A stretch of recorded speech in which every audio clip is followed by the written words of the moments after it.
ये सैया मानल न जाय छे हमरो बदनिया जाली वाला चोली सिला दा ये सैया मानल न जाय छे हमरो बदनिया कैसे के मजा तू ले बहो सैया हो कैसे के मजा तू ले बहो सैया लस लस करे हमरो जवनिया जाली वाला चोली सिला दा ये सैया मानल न जाय छे हमरो बदनिया जाली वाला चोली सिला दा ये सैया मानल न जाय छे हमरो बदनिया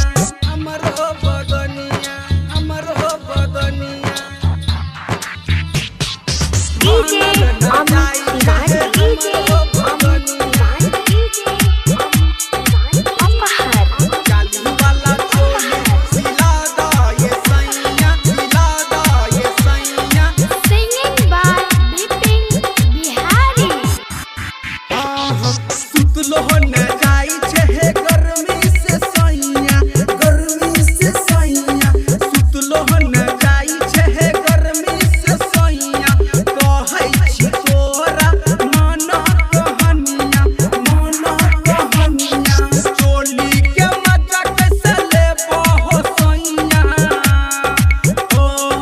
चोली के मजा कैसे ले बहो सैया जल्दी सिला दा हमरो के सैया जाली वाला चोली सिला दा ये सैया मानल न जाय छे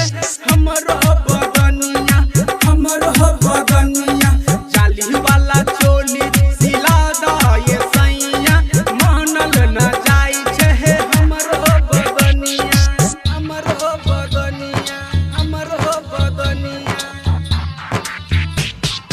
DJ Amit Tiwari, Parjit War SK Studio Bhubaneswar. जाली वाला चोली सिला दा ये सैया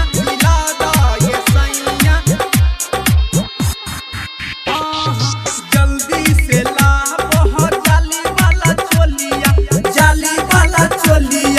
जल्दी से ला बहो जाली वाला चोलिया रोजे रात हिली आपन पलंगिया बिपिन बिहारी कहे सोनू सवरिया